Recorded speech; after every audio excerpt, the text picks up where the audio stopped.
Marcus, my boss, leaned back in his leather chair, a bothersome grin affixed to his face as he said, "Emma, you're exceptional at what you do. No one disputes that. But Jessica brings an energy to the office. She connects with people. You're just too focused on outcomes."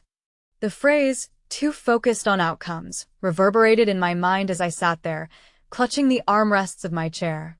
For 5 years, I devoted myself to this company. Endless early mornings, late nights, and forfeited weekends. I single-handedly acquired our most significant clients, optimized our operations, and improved our department's efficiency by 40%. Yet at 32, Emma Chin, discovered that corporate advancement isn't solely reliant on merit. Sometimes it's about navigating office politics, understanding whose ego to massage and whose coffee to bring. Jessica excelled in that regard. Despite only being with the company for 2 years, she had mastered the art of claiming credit for others' work while contributing little of her own.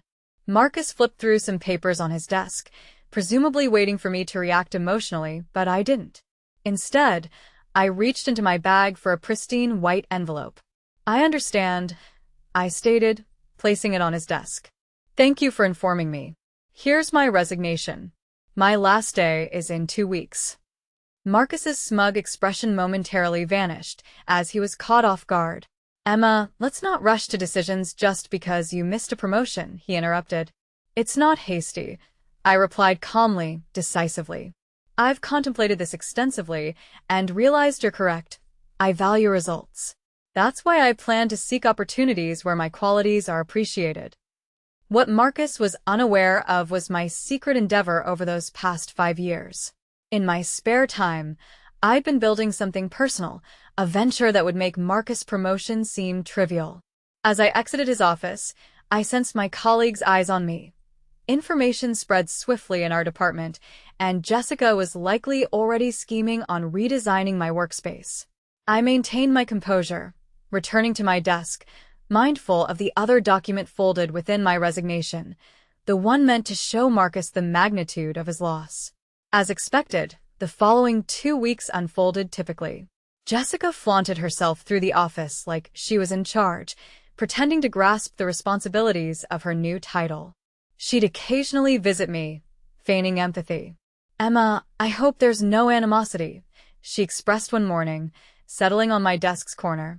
"I know you put in immense effort for this promotion."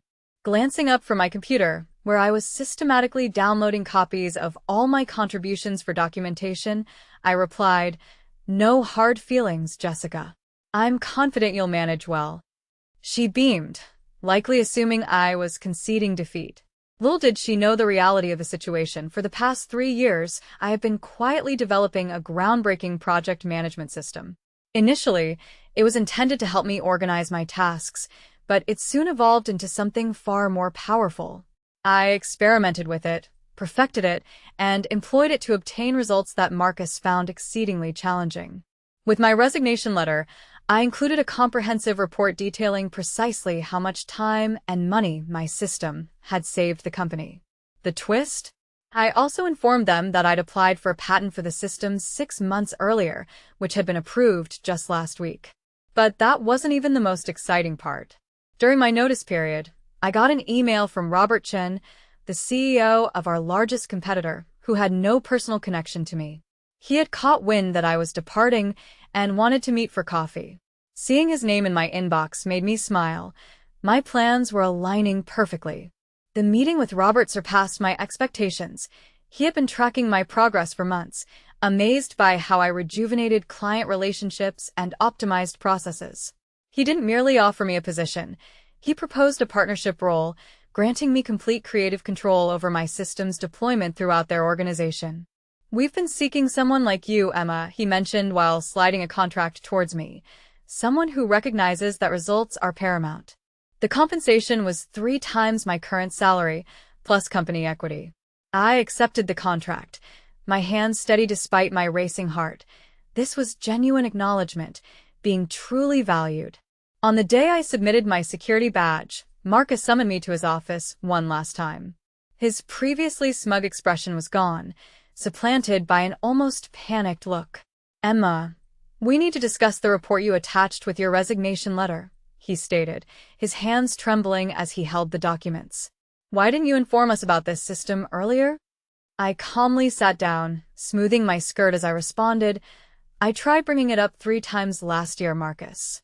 I requested meetings to talk about implementing new efficiency measures, but you insisted we focus on team dynamics instead." His face turned ashen as he thumbed through the report pages. But this is revolutionary. The savings alone, and it's already patented." I acknowledged, savoring the crack in his voice. "Yes, it is. I've also accepted a position with Chin Industries. They are keen on rolling the system out at a company-wide level." Marcus slumped back in his chair, the realization of his blunder finally settling in. "Chin Industries, our leading competitor? Emma, you can't. What about your loyalty to the company?" I couldn't help but chuckle. "Loyalty? Do you refer to the loyalty you extended to me when promoting Jessica, or when dismissing every suggestion I made because I wasn't deemed a team player?" I stood up, adjusting my jacket. "You know what the irony is, Marcus? If you had put aside your biases and focused on the results I was delivering, rather than who fetched your coffee or entertained your stories, none of this would have transpired. But you didn't, and now, Chin Industries is set to harness an edge you can't compete with. Urgently, he spoke. We'll match whatever offer they've made, promote you to senior director, just don't go to Chin." I gently shook my head. "Marcus, it wasn't the money or the title. It was about respect, about valuing someone's worth, which you clearly didn't grasp." As I stepped out of his office for the final time, I faintly heard him hurriedly dialing his phone, likely trying to figure out damage control with the exec team. But it was already too late. I owned the patent, had a new job lined up, and Jessica, well, she'd soon realize that claiming credit without delivering results only takes you so far. That evening, while I packed at my desk, I noticed a post-it on my monitor from Jessica, in her distinctive handwriting. "Sorry to see you go. Keep in touch." I chuckled, crumpling it before tossing it into the trash. She'd be hearing from me, all right. The entire industry would. Starting at Chin Industries felt like stepping into another realm. Gone were the cramped cubicles. Now, I had a corner office with vast windows. The sleek glass nameplate read, "Emma Chin, Director of Operations and Strategic Innovation." Yet the true difference lay in people's attitudes. Robert Chin, the CEO, convened an all-hands meeting to introduce me. He didn't just mention my role, he enumerated my accomplishments, emphasized the value of my management system, and asserted my full authority to make organizational changes. "Emma isn't just joining," he declared to the crowded room. "She's bringing a revolutionary approach to project management that will transform our operations. I expect everyone to fully support her." The stark contrast to my former company couldn't have been clearer. There, I'd been the silent workhorse, efficiently completing tasks without acknowledgement. Here, I was celebrated for precisely what Marcus overlooked, my results-oriented approach. 3 months later, while in a team meeting, my phone buzzed with a text from my ex-colleague David. "Check the industry news. Something big just dropped about Meridian Corporation." Meridian Corp, my old company. I excused myself and rushed to my office to check an industry news website. The headline was staggering. Meridian Corp stock plunges 30% following disastrous quarter. The report detailed catastrophic client losses and escalating project delays. Meridian stock was in free fall. One quote struck me. Thomas Reynolds, a major former client, stated, "Service quality at Meridian has significantly declined. Projects once smoothly executed now face constant delays. It's as if they've lost their organizational structure." I couldn't suppress a smile. Those smoothly run projects had all been facilitated by my system. The lost organizational framework was the structure I'd meticulously developed over 5 years, a framework Marcus never cared to acknowledge. My phone chimed again. Another text from David. Jessica's. Setting my phone aside, I pondered the irony of the situation. Jessica, who had spent years taking credit for other people's accomplishments, was now struggling to produce her own results. Meanwhile, Marcus, who had always chosen style over substance, was watching his department fall apart. However, my focus was on larger goals at Chin Industries. My system had already shown exceptional results. Project completion times were reduced by half, client satisfaction scores hit record highs, and efficiency metrics were outstanding. Robert had not only approved my proposal for expanding the system company-wide, but we were also negotiating with several major clients interested in licensing the technology. 6 months after departing from Meridian, I arrived at my office one morning to find Robert waiting with a newspaper in hand. "Have you seen this?" he inquired, holding up the paper with a headline. "Meridian QRP CEO steps down amid ongoing crisis." As I took the paper from him, Robert mentioned that the board had realized the mismanagement of their talent and attempted to replicate my system without success, lacking its foundational architecture. Robert gave a knowing smile, and I realized the board had unanimously decided to promote me to executive vice president next week. They'd seen the progress at Chin Industries and wanted more. A sense of gratitude filled me. I was being recognized for my real contributions, not politics. Later, I received an unexpected email from Marcus. "Emma, I trust you are well. I'm sure you've heard about the changes at Meridian. I wanted to acknowledge my oversight in not valuing your contribution. The system you developed was vital to our success, and its absence was deeply felt. I've left Meridian following the board's request for my resignation last week, but not before conveying that this could have been avoided had we listened to you. Jessica resigned a month ago. Apparently, managing projects is harder than taking credit. I realize it's too late, but wanted to affirm that results truly matter. I regret not seeing it sooner. Best wishes, Marcus." Reading the email twice, I considered how such recognition would have meant everything to me before. Yet now, from my executive office at Chin Industries, where my ideas were respected, it seemed like a minor footnote in a story that had surpassed it. I replied briefly, "Marcus, thank you for your email. You're right. Results do matter. Wishing you success in future endeavors. Best, Emma."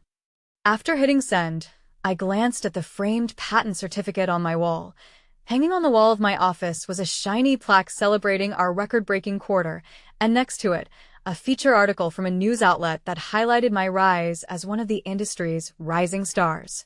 Reflecting on my journey, I recalled the moment in Marcus's office when he criticized me for being too result-oriented. That critique had unknowingly been the best compliment he could offer because, in my new position with a new team, those very results were having a massive impact on the industry. The following day, I gathered the team for a meeting, looking at the eager individuals around the conference table, people who respected and valued my contribution, and were keen to learn from me. I was filled with a profound sense of fulfillment. "Today," I started, "we'll discuss our upcoming major project, but first, let me share a story on the essence of recognizing worth, not just in systems or procedures, but more importantly, in individuals." As I spoke, I noticed the moment of realization in their eyes. They grasped the concept that genuine success involves creating substantial value and having the guts to stick to one's principles, rather than merely going along with the flow or being just another team player. Driving home that night, I passed by the Meridian Court building. Its once imposing logo now seemed outdated and worn. There was a "For Lease" sign in one window, another sign of their misguided management choices. However, I didn't feel triumphant. Instead, I felt thankful. Grateful for being underestimated, for being pushed away, for being forced to demonstrate my worth, not just to them, but to myself. Sometimes, the most significant opportunities disguise themselves as setbacks. To some extent, being focused on results is precisely what's necessary. Often, the most effective reaction to those who undervalue you is to illuminate exactly what they missed. A text from David buzzed on my phone, mentioning that the Meridian board was inquiring if I would consider returning as their CEO. I smiled as I typed back, "Thank you, but I'm exactly where I should be." Because real success isn't solely about proving others wrong, it's about affirming your own beliefs. It's knowing your worth and never settling for less. As I parked in my driveway, thoughts drifted to others like me, talented individuals overlooked for being too results-driven. Maybe my journey would inspire them to hold their ground, to have faith in their abilities, and to seize the opportunities they create.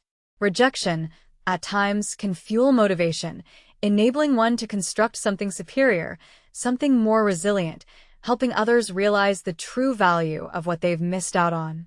Settling into my home office to review proposals for broadening our system globally, I couldn't help but smile.